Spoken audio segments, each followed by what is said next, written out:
मैंने सरकार को भी देखा है कि वो कैसा काम कर रहे हैं। लापरवाही किस नेता आए, एलजी साहब आए, आगे चले, क्या कोचिंग वाले सिर्फ उसी को इम्पोर्टेंस देते जो पैसे देते। छात्रों पर सवाल उठा रहे हैं। सड़कों पर छात्रों का हल्ला बोल, सुप्रीम कोर्ट तक पहुंचा मामला, फंस गई केजरीवाल सरकार, सीजीआई को लिखी चिट्ठी पर बवाल। नमस्कार, मैं हूं परवीन शेख, आप देख रहे हैं कैपिटल टीवी की स्पेशल स्टोरी। अभी आपने छात्रों की जो तस्वीरें देखी हैं उसमें छात्रों का गुस्सा साफ देखा जा सकता है।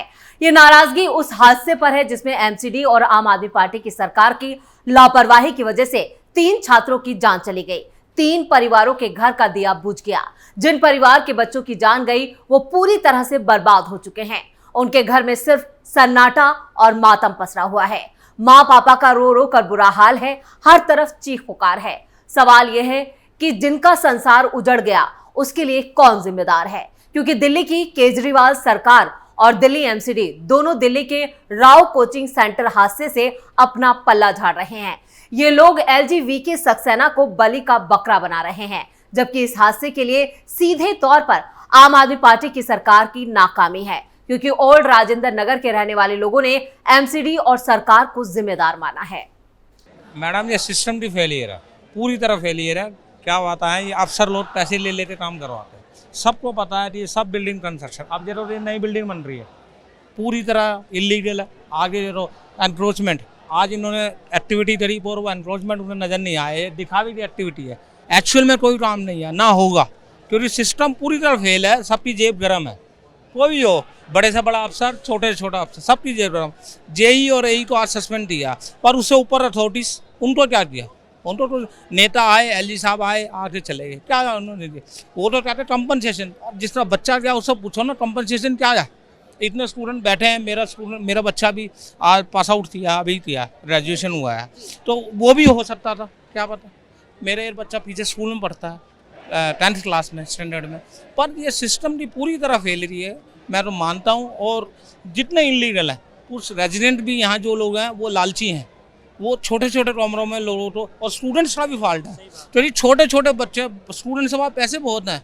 यहाँ आप आज दिन आप देखो, सुबह रात को 10 बजे के बाद स्टूडेंट्स फ्री होते, क्या नहीं करते हैं यहाँ पर, क्या नहीं होता यहाँ से वहाँ तक। आप देखिए किसी दिन ये तो इंसिडेंट, छात्रों पर सवाल उठा रहे हैं। मैं सब पे उठा रहा हूँ, छात्रों पे भी है ये, क्योंकि छोटे छोटे उन्होंने लोगों को कहा कि आप उन्होंने कहा कि आप छोटे छोटे कमरे बनाओ, में रहो, ये टेबल के, ये बेड के 20-20 हजार रुपए किराया, रेंट बढ़ाया, हाँ वही सारी चीज है ना। तो अभी आपने जिस शख्स को सुना वो ओल्ड राजेंद्र नगर में ही रहते हैं। मुकेश का साफ कहना है कि दिल्ली के राजेंद्र नगर को जबरदस्ती एजुकेशन हब बनाने की कोशिश की जा रही है। उन्होंने साफ कहा कि यहाँ पर सब कुछ बिकता है, यानी यूपीएससी और आईएएस की तैयारी के नाम पर काला धंधा चल रहा है। मुकेश का साफ कहना है कि पैसे के लेन देन की ये चैन नीचे से ऊपर तक जाती है और इस इलाके में आम आदमी पार्टी एमसीडी को पैसे दिए बिना कोई काम नहीं कर सकते। वहीं छात्रों का भी कहना है कि वो अफसर बनने का सपना लेकर आते हैं, लेकिन उन्हें यहाँ नरकीय जीवन मिलता है। उनसे आईएएस की तैयारी के नाम पर जमकर उन्हें लूटा जाता है और सरकार ये सब देखकर भी खामोश है। देखिए कैसे इन छात्रों ने मौजूदा सिस्टम और आम आदमी पार्टी सरकार पर अपनी भड़ास निकाली। मेरा नाम हार्दिक कुंद्रा है और मैं 18 साल का हूँ। मैं पूरी यहाँ की परिस्थितियाँ देखी हैं 4-5 साल, जब स्टूडेंट्स आए हैं, जब नहीं आए हैं, और मैंने सरकार को भी देखा है कि वो कैसा काम करते हैं। ये बेसिकली क्या हुआ है ना, यहाँ पे जब से ही यूपीएससी का यहाँ पे हुआ है तो सबने अपनी मनी मेकिंग स्ट्रेटजी अपनाई है। जैसे लाइब्रेरियाँ इतनी सारी खुली हैं, मैंने 5 साल में कभी ऐसे नहीं देखा कि इतनी मनी मेकिंग का इस्तेमाल हुआ गया है। लोगों ने इतनी मनी मेकिंग करी है, लाइब्रेरियां खोल के, और जो भी एक इलीगल वे है कि यहाँ पे बेसमेंट के थ्रू लाइब्रेरी खुली है। तो छात्रों की ये नाराजगी बेवजह नहीं है। इनके इस गुस्से के पीछे वो सिस्टम है जो इनके सपनों और ख्वाहिशों का गला घोट रहा है। दिल्ली के ओल्ड राजेंद्र नगर में यहाँ पर राव आईएएस कोचिंग सेंटर के बेसमेंट में नाले का पानी भर जाने से 3 छात्रों की जान चली गई। इस हादसे की गूंज अब पूरे देश में सुनाई दे रही है। स्वाति मालीवाल ने अपनी ही सरकार को इसके लिए जिम्मेदार माना है। आपको बता दें कि छात्रों ने खुद यहाँ पर कैपिटल टीवी पर बताया कि 10 दिन के अंदर यहाँ पर 10 बार यहाँ पर ड्रेन साफ करने की डिमांड करते रहे, पर कोई कार्रवाई नहीं की गई। अब ये मामला सुप्रीम कोर्ट के चीफ जस्टिस तक पहुंच चुका है। कोचिंग सेंटर के छात्र ने चीफ जस्टिस DY चंद्रचूड़ को खत लिखकर कार्रवाई की मांग की है।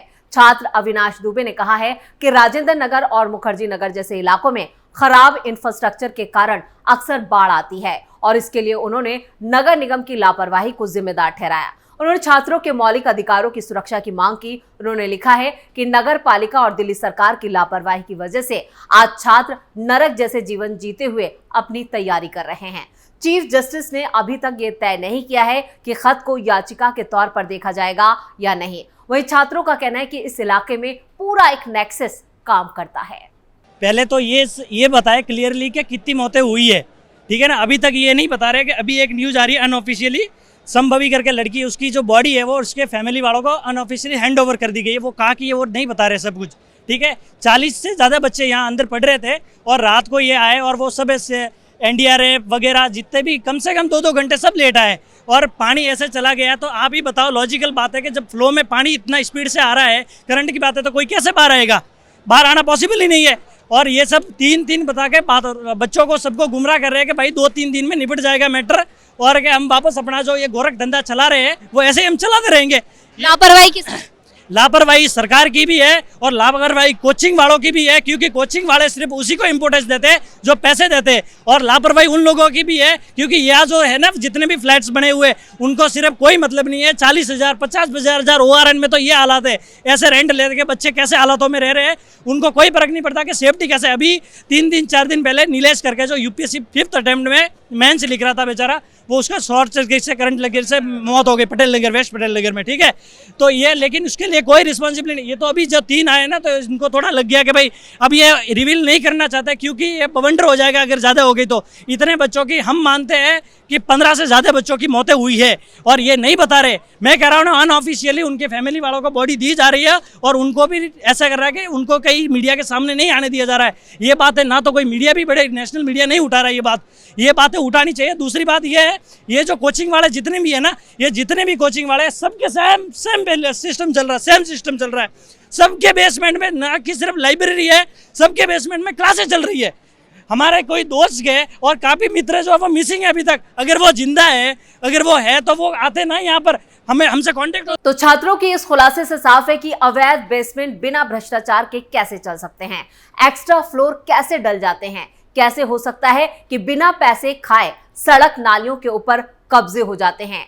आम आदमी पार्टी की राज्यसभा सांसद स्वाति मालीवाल ने भी साफ कहा है कि कोई भी सेफ्टी नियम के पालन करने की जरूरत नहीं, पैसा दो और काम हो जाता है। बस हर दिन AC रूम में बैठ के इंपॉर्टेंट प्रेस कॉन्फ्रेंस करते रहो, ग्राउंड पर कोई काम करने को तैयार नहीं है।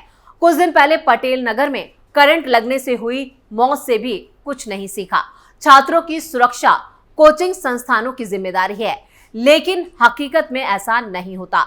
छात्रों की सुरक्षा को लेकर कोचिंग संस्थान लापरवाह हैं। आग लगने जैसी घटनाओं पर भी कोई कार्रवाई नहीं होती। छोटे से कमरे का किराया भी 8 से 9 हजार रुपए तक वसूला जाता है।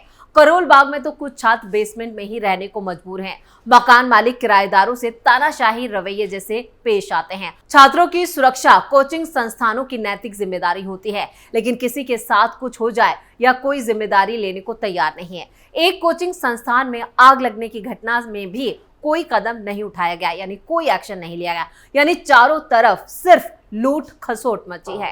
एक्चुअली ऐसा हुआ, अभी 2 दिन पहले यहाँ पे बारिश हुई, पानी भरा, और जो ये लेन है आपने देखा होगा पूसा रोड से हल्का डाउनवर्ड की तरफ है, तो पानी फ्लो में यहाँ भरा रहता है। पानी अंदर गया, बच्चे अंदर थे और उसकी वजह से हादसा हुआ। पर उसके पे पॉइंट एक और है, जो MCD है यहाँ पे कोचिंग की वजह से ये जो पूरा ओल्ड राजेंद्र नगर है वो इतना कॉमर्शियलाइज हो चुका है, और जिसको कहते हैं मिल्किंग द काऊ। MCD यहाँ पे इतना करप्ट है, और आप यहाँ पे देखेंगे इस पूरी जगह में अगर आप जाएंगे कहीं भी पूछेंगे ऑफ द रिकॉर्ड, अगर एक साइकिल पे कोई आम बेचता है या नींबू भी बेचता है, MCD उससे भी 500-600 रुपये महीना ले लेती है। पुलिस के पास, MCD के पास हर जगह से चंदा जाता है, पूरा करप्शन है। तो ये कैसे पॉसिबल है कि MCD को ये नहीं पता होगा कि बेसमेंट में इलीगल लाइब्रेरी चल रही है? It is just about corruption. ये जब तक अभी यहाँ पे प्रोटेस्ट हो रहा है, इतना हाइप बन रहा है, मीडिया में है, तब तक सब कुछ हो रहा है। जब ये ठंडा हो जाएगा, दोबारा से आप कभी आएंगे 2-3 महीने बाद, आप देखेंगे बेसमेंट में फिर से लाइब्रेरी चल रही हैं, फिर से MCD के पास पैसा जा रहा है, और पैसा बहुत ऊपर तक जाता है। अब ये कहाँ तक जाता है ये तो इन्वेस्टिगेशन का इशू हो सकता है, लेकिन ये सिर्फ ये एब्सोल्यूट जो गलती है MCD की। छात्र अविनाश दुबे के CGI को लिखे खत ने आम आदमी पार्टी सरकार की पोल खोल के रख दी है।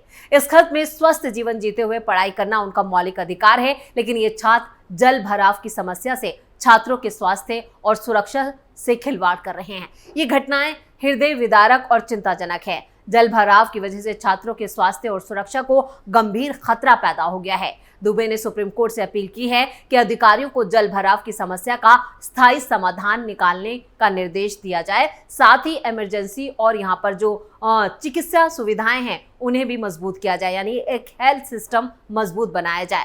पानी की निकासी के लिए भी यहाँ पर एक सॉलिड व्यवस्था की जानी चाहिए। और साथ ही साथ छात्रों ने यहाँ पर कहा है कि सुरक्षित और स्वस्थ वातावरण की काफी ज्यादा जरूरत है और उसी जरूरत पर यहाँ पर ध्यान देने की जरूरत है सरकार को भी और एमसीडी को, ताकि वो बिना किसी डर के यहाँ पर पढ़ सके, देश के विकास में योगदान दे सके। दुबे ने देश की शीर्ष अदालत से अधिकारियों को जल भराव की समस्या का यहाँ पर परमानेंट इलाज यानी कि स्थायी समाधान खोजने के लिए फौरन और प्रभावी कदम उठाने की गुहार लगाई है।